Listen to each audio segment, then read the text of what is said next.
እኛ ጋር ከመምጣት በፊት ነው። የዛኔ የሄድክባቸው ቦታዎች ወይ የሆኑ ነገር እነዛን ቦታ ማጣራት ትችላለህ።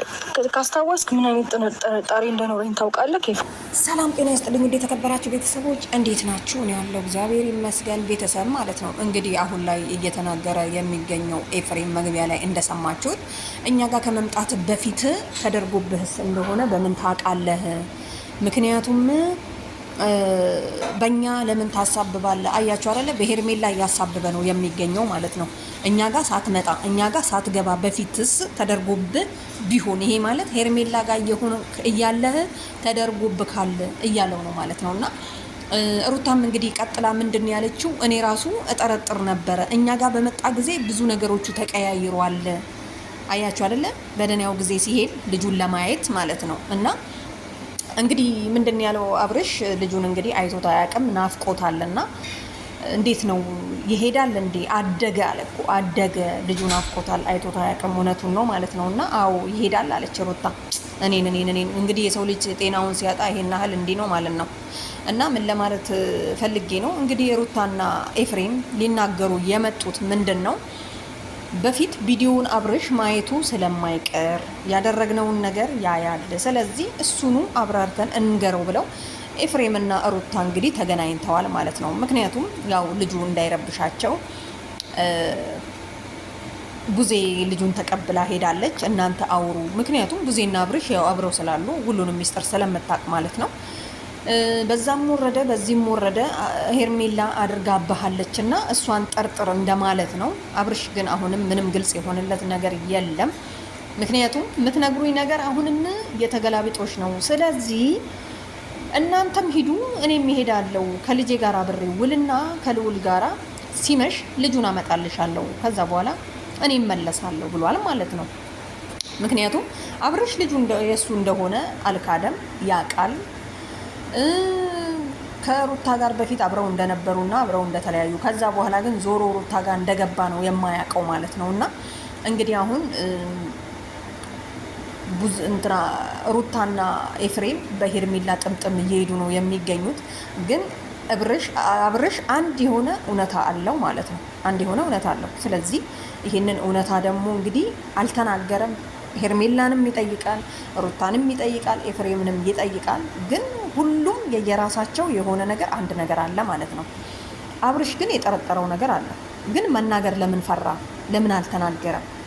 እኔ አሞኝ ነበረ፣ ስለዚህ እናንተ ናችሁ በዚህ ምክንያት ያሳመማችሁኝ። ከጭንቀትም ሊሆን ይችላል እኮ አሁን እኛ እንደገመት ነው ሩታ አረገችበት፣ ሄርሜላ አረገችበት፣ ኤፍሬም አረገችበት ሳይሆን ይሄ ልጅ ከስትረስ ነው እንደምትለው ሩታ ማለት ነው። እና ምንድን ያለችው አንተ እንድትጎዳ አልፈልግም፣ የልጄን አባት እንዴት ነው እኔ መጥፎ ነገር ላንተ የማስበው? አድርጌውም አላቅም ወደፊትም አላደርግም። ስለዚህ ሄርሜላ ትሆናለች ያደረገችው ባጭሩ ማለት ነው። እና ሩታዬ እንደዛ ብትይ አይቀልሽም። እና ቤተሰብ ምን ልላችሁ ነው፣ አሁንም እንግዲህ ገና ብዙ ይቀራል ማለት ነው አብርሽ ላይ የተደረገውን ነገር። ግን የሆነ ነገር እንደተደረገ እኮ አብርሽ ራሱ አሁን ድኛለሁ፣ ሁለታችሁም ራሳችሁን ታውቃላችሁ፣ ያደረጋችሁትን ታውቃላችሁ ብሏል። አብርሽ ምን እንደሰማ ምን እንዳየ አጣርቶ በራሱ ይዟል። ግን ከእናንተ መስማት እፈልጋለሁ እንጂ እኔ አልናገርም ብሎ ነው። ለማንኛውም ኤፍሬምም ቀደም አትበል፣ ለአንተ ብዬ ነው እኔ ወንድም ስለሆንክ ነው ምናምን፣ እቺ ዳርዳር እቃ ለማንሳት ነው አለ። አትሆንም፣ አይሆንም ማለት ነው። እና ቤተሰብ እንግዲህ ዛሬ ላይ አይታችኋል። ያው ቡዜም ትንሽ ጓ ብላ ነበረ፣ በጣም አዝና ከቤተሰቦች ላይ ከልጁ ላይ ወረዱ ምናምን ነገር ስትል ነበረ። እና እንግዲህ ባለቤቱ የናቀውን ምን አይነቀንቅም ነው፣ አጥር አይነቀንቅም ነው። ባለቤቱን ካልናቁ አጥር አይነቀንቁም ማለት ተረት ሲተረት። ምክንያቱም ልጅሽን ይዘሽ መተሽ እዚህ ጋር ልጁን ይዛችሁ ከመጣችሁ በኋላ ልጁን እንዲያደረጋችሁብኝ፣ እንዲሰቀላችሁብኝ፣ አወረዳችሁብኝ፣ ቢያንስ እንኳን ቡዜ ዛሬ ይቅርታ ጠይቀሽ ተማጽነሽ በቃ ተውን እኛ አንፈልግም ብላችሁ እንዴት ነው ልዑልን ይዛችሁ የምትመጡት ማለት ነው? በእውነት ሼም ነው። ስለዚህ አሁንም እንግዲህ እንደቀጠለ ነው። አይክፋችሁ ለማለት ያክል ነው። ማንም ሰው ምንም ቢያረጋችሁ ቡዝዬ አይክፋሽ። ምክንያቱም ፈልገሽው ወደሽው እንግዲህ ሁሉን ወዶ አይሆንም። አንዱን ጠልቶ አንዱን ወዶ ሚዲያ ላይ መምጣቱን ወዳችሁ ስትሰደቡ ጠልታችሁ ገንዘቡን ወዳችሁ እንዴት ይሆናል? ስለዚህ ሁሉንም በአጠቃላይ መውደድ አለብሽ ለማለት ያክል ነው። ቤተሰቦቼን እንግዲህ አላወጣም ብለሻል። ኦኬ አታውጪ። እነሱ እናንተም ባፈሩ ባሳደጉ ከትኩተው መሰደብ የለባቸውም። ስለዚህ እነሱ ሲሰደቡ አይምሮሽ የሚነካ ከሆነ አላመጣም ከእንግዲህ አይመጡም ብለሻል፣ ተቀብለናል። እና ያው እንግዲህ ለልጁም እንግዲህ ፈጣሪ ይርዳው። ልዑሌ እንግዲህ ምንም ማድረግ አይችልም። አሁን አትውሰዱኝ ሚዲያ ላይ ብሎ ማምጣት አይቻልም። ኢቢኤስ ላይ የሆነ የ2 ዓመት ህፃን ምናምን ነገር የሚሰራ ማ ነበረ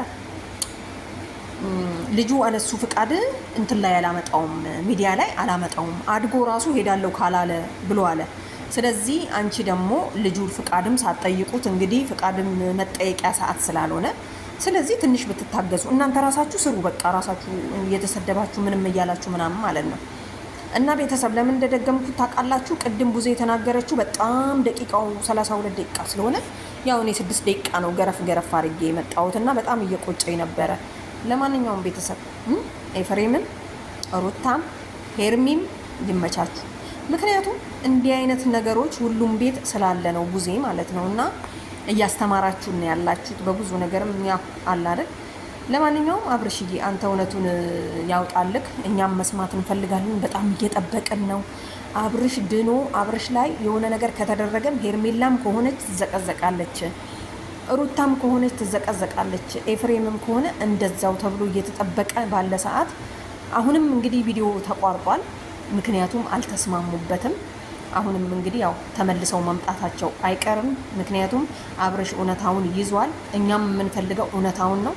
አብርሽ ዛሬ ላይ እንደዚህ ንቅት ምር ብሎ ምናምን ነገር መምጣቱ ያው የሰው ልጅ ጤና ሲኖረው ነው ምን የሚሆነው አሉና በጣም እንትኑን አረዘምኩት። ምክንያቱም የቡዜ እንትን ነው ያስረዘመብኝ ማለት ነው። እና ቤተሰብ እና ለማንኛውም ይመቻችሁ። ያው አብርሽ ሄዶ ሄርሜላ ጋር መግባቱ አይቀርም። ምክንያቱም የመጀመሪያ ምናምን የምትሉ ሴቶች ግን ተረጋጉ። ምክንያቱም የመጀመሪያ ምናምን የለም። በቃ የሰው ልጅ ስራው ነው የሚያስወድደው። የሰው ልጅ ይለያያል፣ ይጋባል፣ ይፋታል፣ ይዋለዳል ምናምን በቃ ያለ ነገር ነው ሚዲያ ላይ ማለት ነው። እና ሚዲያ ላይ ብቻ ሳይሆን በህይወትም ሰው ሲኖር ብዙ ነገር የሚያጋጥመው ነገር አለ። ለማንኛውም ብዙዎች እንግዲህ ያገላበጡት ነው የሚገኙት። ለማንኛውም ይመቻችሁ ባይ